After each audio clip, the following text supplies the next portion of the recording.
first matter on our calendar is number 148, Utica Mutual Insurance Company versus Style Management Associates. Good afternoon. May it please the court, Chris Christofides on behalf of the appellant. I request 7 minutes argument time and 3 for rebuttal. Yes, sir. Thank you. I believe the appellate division below erred in reversing Judge Scher's learned decision on this case. There are too many material issues of fact and credibility problems based on the testimony of the two defendants to grant defendant Style Sasson, the respondent in this case, with summary judgment.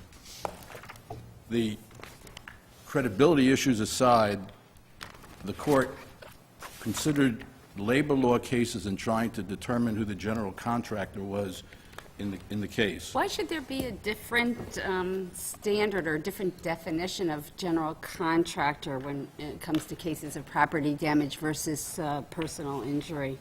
Well, Judge Stein, the cases where the general contractor definition becomes crucial is usually in these labor law cases where there's strict liability. It's a scaffold case under 240 or 241-6 or one of those sections where the court is now in a situation where they must decide who's strictly liable.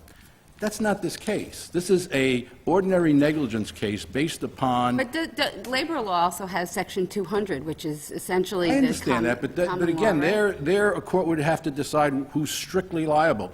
This is not a case where the definition of what Style and Sasson were is going to determine the outcome of the case. In this case, he filed the permit. So what's important here, as it was for Judge Maltese below, is the representations to the municipality. Wait a minute, I thought the homeowner filed the permit. The homeowner did not file it. If the record is Well, clear... the homeowner signed it, right? No. No?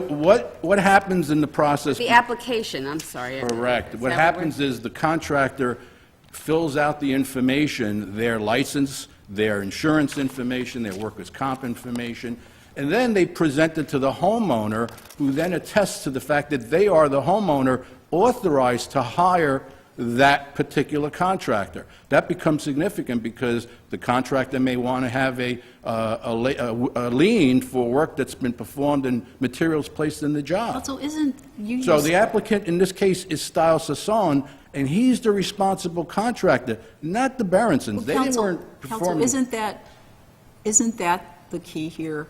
Contractor as opposed to a general contractor? Doesn't the Nassau County Administrative Code and the general business law have a definition of contractor in the context of home improvement? This is a home improvement That's contract, correct, Judge Abdus-Salam, and the fact of the matter is that's what Judge Maltese is pointing out. He's saying if you allow Style Sasson to do all the prerequisites for being the responsible contractor for this particular home improvement project, and then simply after a fire happens, you can say, well, I didn't do anything. I sold my license to Baruch. I only put a nail in there. I really wasn't overseeing the work. Well, there are no other independent contractors on this project. Baruch is a stranger completely to the records before the building department. The flooring person was a day laborer. He wasn't a contractor. This isn't the situation. Did Utica have to allege any violation of the Nassau County Administrative Code or the general business law to rely on that definition of contractor? Absolutely not. I would be the equivalent of saying I'm ignorant of the law, so I'm not responsible. No, the complaint that was alleged in this case said that these individuals, Zach Baruch, Style Sasson, these were individuals that were either in a joint venture or a partnership or an employer-employee relationship. Whatever it was, Style Sasson handed the permit to Baruch, who then displays it in the window of the home, which allows the work to begin. Without that permit in the window, there could be no inspections of any of the work by the building department, so a C of O would never be issued for any work done. So the prerequisites of getting that application and obtaining the permit is a very significant fact in this case. And there are no other contractors that filed anything for this job.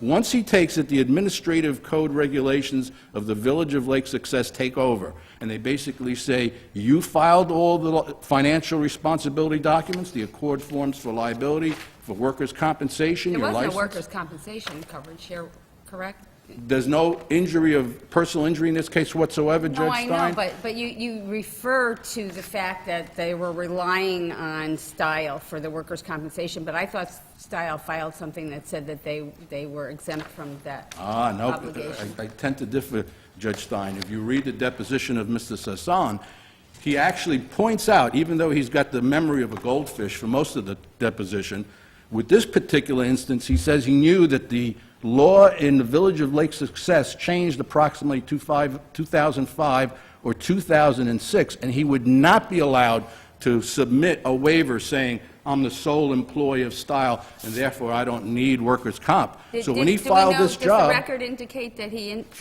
demonstrated proof of workers' compensation? Yes, it's part of the application in this case. He had an accord form for liability and also for workers' compensation. Where's So- that in the record? Do you know? If you could put your finger on it quickly, I don't want you to spend a lot of time try, Your Honor. doing it. Or, never mind, we can.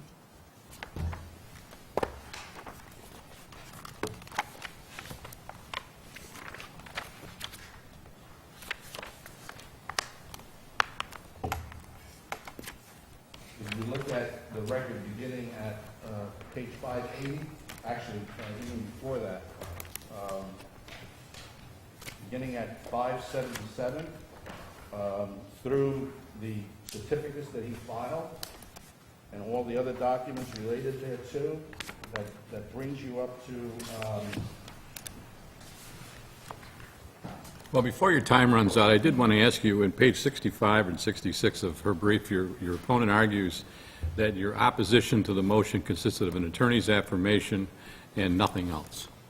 That's interesting because attached to my attorney's affirmation is a sworn deposition testimony of Zach Baruch, Yossi Sassoon, the building department records, the application, which, all to which, by the way, Mr. Sasson testified, he acknowledged That there was all- there's no record reference or affidavit of a person with knowledge that supported the theory that Style was the actual GC, or the existence of an agency agreement. You did, you Well, obviously the dispute. testimony of Zach Baruch is that, it's on page 202 of the record, he says, he's the builder, and I did the work.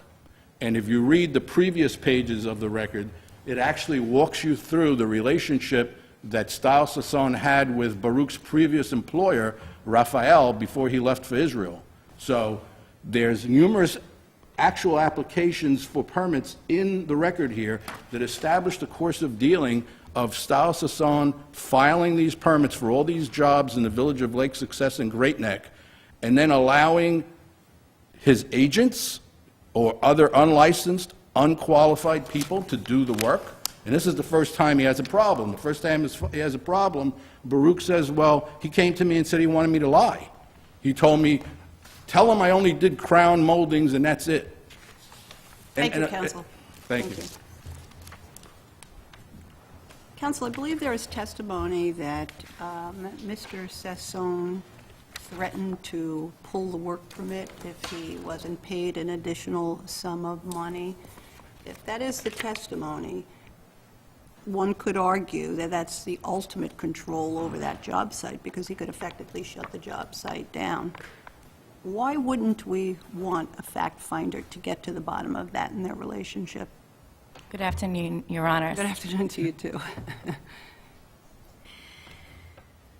What is controlling is who the insureds hired to perform the function of the general contractor. And in this case, every single record and every single testimony, including Mr. Barak, is that he was hired as the general contractor. He was hired to perform supervision and control of the trades, hiring of the trades, purchasing the materials, inspecting the work of the trades. Counsel, And maybe so- I'm confused.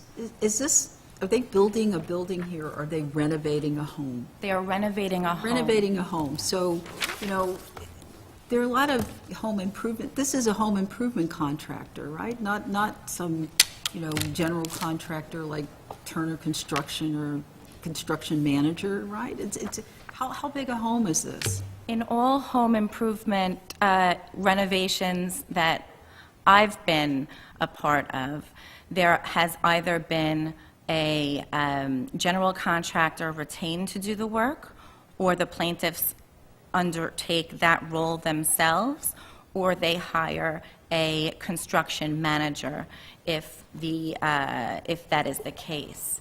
And we can't escape what's in the record here, which is that function and that role was hired. Plaintiff's own experts. Well, the only problem is the permit. And the permit, it's more than just, it's not dispositive. I think you're totally right about that. But it's certainly proof, and it seems that the only purpose behind the permit is allegedly to perpetuate some kind of a fraud that would allow coverage where Mr. Baruch didn't have coverage and Mr. Sassoon did. So you got to address the allegation of fraud here, because I think that's at the heart of this, and that's what creates a potential question of fact.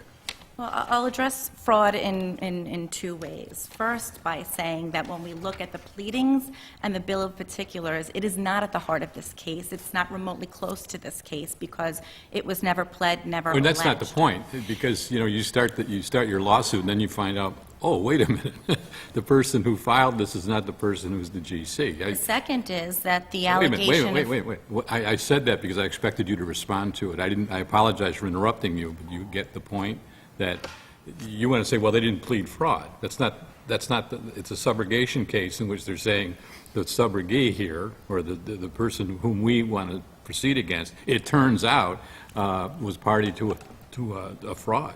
Do you want to address that? Yes. The claim of fraud in this particular appeal is that there was a fraud upon the municipality. And the municipality isn't a party here, and plaintiff doesn't represent the municipality. In terms of what the plaintiff Maybe it's ensured- a bad description of it as a fraud. We could just simply say you lied, or it's alleged that you lied on the permit, and that because of that, it's impossible to determine on the record, and when you compare the deposition testimony between Baruch and Sosan, who was actually in charge, because one party takes legal responsibility and another one seems to have a fair amount of managerial responsibility. And it's that interplay between legal responsibility and managerial responsibility that goes back to what Judge DiFiore was talking about, is, so why isn't this then a question of fact? How do we resolve that? Well, I think then what we're really talking about is this agency theory that the plaintiff has alleged, where there needs to be either a specific agreement or acts undertaken to show that one party is the principal and one party is the agent. But in this case, Style Management never even heard of the plaintiffs or of this renovation because they hired Baruch to do it, and Baruch hired out contractors or Style to perform a certain role. So in this particular case, agency would seem to be that the party who's the mastermind of the operation, Baruch, who had all of the tools and information and the money, would be, in fact, the principal in that case. Don't forget that Baruch is the one who asked Style for help and not vice versa. Nowhere in this state, be it case law, rule, regulation, or statute, does there impute liability, strict liability, to a contractor on a permit.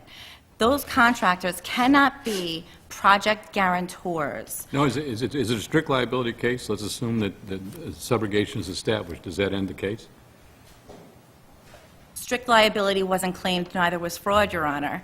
No, But my strict- point is, one of the discussions here has to do with who's a GC, and 240, I think, is different from ordinary negligence cases and contract cases. I see. Because it's a strict liability statute, and if you're the GC, you're done. In this case, it could happen that once Utica Mutual pays the claim and then goes after the GC, whoever that GC may be, that person may not be responsible. Or that GC may have a claim over against some sub, but it's not strict liability, is my point. In subrogation cases, the insurer stands in the shoes of the insured and what the insured is entitled to. They don't have separate rights that No, the right. insured I'm not wouldn't have. on that side of the equation. What I'm saying is, assume that there's a fire and it's a $600,000 payout to the owner, the right to go against somebody doesn't mean I have a right to go against you, the GC, I win, because the GC may have some defenses, right? Well, that's correct. So it's not a strict liability situation. Well, what the plaintiff is asking is strict liability, because what he's asking you to do is to say by virtue of the fact that he is on the permit, whether he filed for the permit or didn't, he's on it. By virtue of that fact, because there is nothing more, then he has to be liable and No, financially no, responsibility for all ills. It's that he has to, he can be sued. Now, he may be as innocent as the driven snow. I mean, we don't know, but all that's being said here is the GC, they can go after them through subrogation. When faced with a summary judgment motion, Your Honor, and prima facie entitlement to summary judgment, which was done here by virtue of the fact that the actor who committed the direct negligence was the flooring contractor, and that's undisputed, and the person who supervised and controlled is also in the lawsuit, and that is undisputed, then it is up to the plaintiff to raise a question of fact as to all four elements: duty, proximate cause, breach, and damage. And we can set aside damage for now. But my adversary did not raise a question of fact because he could not point to any act or any specific duty that Style had in connection with the supervision and control. And under... So you're saying, let's concede that Style is a GC, there's still no liability? Oh, I'm not conceding that at all, because you are a GC by virtue of the agreement that you make with the homeowner. Saying there's still no liability. I was agreeing with you. You wanted to say it's somebody else. Can you repeat that, please? You want to say it's the floor guy that caused the fire. Well, the evidence says it's the floor guy who committed the act, okay?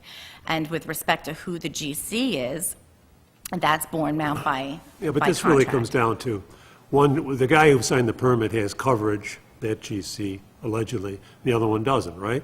That's correct. And so the allegation is that he got somebody else to use his coverage, and therefore your theory is we don't have to pay, even though we may or may not have participated in the creation of this situation.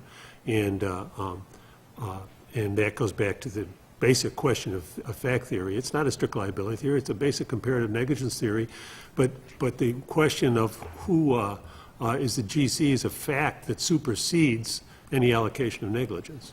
Right, but they have to raise a question of fact in terms of who the GC is, and they didn't I do don't that know, here. I read those transcripts and those testimonies, they don't, there doesn't seem to be a lot of consistency between the two of them. The only inconsistencies that we have here is whether Style Management performed some work or no work. There's no inconsistency with respect to who's GC. Plaintiff's experts say Baruch was the GC. Plaintiff's experts interviewed the insureds. The plaintiff's adjuster says plaintiffs hired Zach Baruch as GC. Zach Baruch says he was hired as the GC. So there is no inconsistency by any testimony in terms of who the GC was. The inconsistency is whether my client did work or didn't do work, and no one says that he did the work to cause the incident. So that's, you're talking about duty and acts, but there's also a proximate cause question. That's correct. And under no case have I seen where the filing of a permit causes a fire. In this case, the cause of the fire was the inappropriate disposal of certain materials by the floor contractor. And accidents happen, but in negligence, which is where we are, even a general contractor with general supervisory responsibilities is not held to be liable for independent contractors' negligence. So even if I did concede that we were the general contractor, Style Management, unless we have a specific contractual arrangement where they would supervise or control the means and methods of the individual independent contractors, there is no liability. And with respect to the fact that the permit set the wheels in motion, if you will, and were it not for Counsel, I'm sorry, and I know your time is out, but one quick thing, and I don't mean to interrupt you, but your time is over the limit. In filing this permit and getting authorization to go forward with this work, and you talk about Stiles' relationship with the homeowner and is it a general contractor, isn't Stiles saying by getting this authorization to the homeowner, isn't Stiles saying, I have this insurance which covers this project, which I've just got authority for you to do? So maybe the homeowner doesn't think general contractor in a legal definition, but aren't they looking to the permit to say who's responsible if something happens here in terms of insurance? There's no indication on this record that a There's the permit. communication or representation was ever made between Style and the homeowners. The homeowners requested that the builder be Mr. Baruch, and Mr. Baruch So made there's that no evidence in the arrangement. record that the homeowner ever saw this permit application that says that Stiles has insurance? The application for insurance is signed by the Berensons. There's nothing about insurance in that application. So personally, I don't know, and I don't think anyone else can guess or speculate. So I guess bottom line, and I'm asking, Yes. is in this record, there's no indication anywhere that the Berensons were aware that Stiles represented they had insurance for this project and getting the building permit? That's correct, nor does the actual accord form in the record indicate that that insurance covers anyone other than Stiles' work. Thank you, Ms. Frankel. Thank you. Mr. Christophetti? Counsel, do you agree with that? No, not at all, Judge Garcia, absolutely not. Actually, two questions, one asked by Judge DeFiore and one by yourself, really establish what's going on here. Judge DeFiore asked a question that was never answered by a respondent here, and that was, what about the $4,000 that Baruch paid? That is so telling, because it means that this guy controlled the job. Baruch paid him the additional $4,000 because if he didn't, Style would have went back to the building department and said, you know, that job at 21 Briarfield, I'm done with it. I'm pulling my permit. And then Baruch really would be stuck because he'd be in the middle of a job and who's going to come and finish the What kind job? of control are we talking about? I thought we were talking about... Complete control of the job. Well, wait a minute, complete control over whether the job goes on or not, but how about over who performs the work, how the work is performed, and all of those things, which, as far as I can tell, the record undisputably shows was Baruch. I'll answer your question very simply. I'm a partner in the firm. I have associates that work for me. If one of my partners says, Chris, I need you to handle this case, can you do what needs to be done? And I handle it by giving it to an associate. That associate's working for the firm. And that's what happened here. The permit is placed in the hands of Baruch by Sasson and Style. No one else in this case, neither the flooring contractor or Baruch, could get a permit by themselves. They're not licensed, they don't have insurance, and they don't have workers' comp insurance, and they're not qualified. Matter of fact, Baruch doesn't even read or write English by his own testimony. Now, Sergey is even worse. He's a day laborer, and the way they found him is there was a business card thrown into a bowl in the lumber yard where they bought the flooring, and they picked the card out of it. So when the respondent represents to this court that there's evidence that talks about Baruch being the contractor and Sergey being the independent contractor, these are fire marshal who comes to a scene of the fire and he's asking somebody in charge some questions and he writes it in a report. This is a company adjuster who's there to look at damages to the building and he asks somebody who's in charge and somebody says, I am, and it happens to be Baruch. That's not sworn testimony. Can I go back to your analogy, though, for a second? In your law firm, you pay that associate, right? That Right. associate works for you. Here, the payment was going the other way. That seems totally contrary payment to wasn't- everything that we generally talk about in terms of agency relationships, employment relationships. Absolutely not, Judge Stein. The money all came from the Berensons. The fact that Baruch is the front man, what difference does that make? It all came from the Berensons. What happens is, But if the Berensons thought that Style was in control, wouldn't they be paying Style or Sasson? if Baruch walks up to Mrs. Berenson and says, I can do this job for you, I'm a contractor in Village of Lake Success, and she says, fine, how much are you going to charge for the work? And he tells her a price. And then he goes over to the O.C. Sassoon and says, I got another job for us in the Village of Lake Success, so you need to file a permit. How much do you want from that? You're saying this is a scam? Of course, Your Honor. This is... Hate to this state is- the obvious, I just This thought is I'd- the way that Yossi Sasson figured out how to do all these projects in the Village of Lake Success, and I have at least 8 of them in the record on appeal, without doing any work. So Getting the back fact... to a point you made before, sir, if you take Style out of the picture, who's the legal GC on that job? There is nobody but Style. Style's it. Style is all of it. And the fact that Judge Maltese points out very, very intricately that he doesn't care whether it's an employer-employee, joint venture, an agency agreement. He's saying Sasson is the guy who's responsible because he's the one that represented to the village that he is responsible. And when the application was placed in front of Mrs. Berenson, all those other records that go with this application, the respondent's attorney incorrectly pointed out that Mrs. Berenson signed an insurance application. No. She signed the application to get the building permit. Sasson himself had to go down to the Village of Lake Success and speak with Robert Bonney, who's in charge of the building department, and get the application filed by submitting his license, which is here at the record at 579, and submitting all the other documents. So who did that but Sasson? So how can he be a stranger to this project? The fact that he decides he doesn't want to supervise? He had to be supervising at some point because he found out the work was greater than originally thought, and he said, hey, Zach, I need another 4,000. Counsel. I'm sorry, last point just Yes. that you were going to address was, is the homeowner aware on this application that Stassi's saying that he has insurance?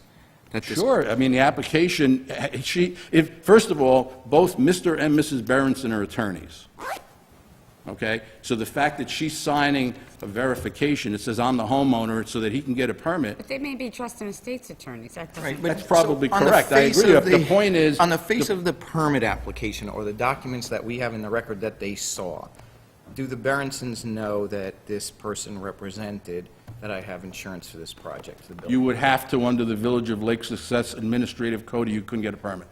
No, So if you they got have a it. permit and they brought it to the house, they got to have insurance. Thank you, sir. Thank you.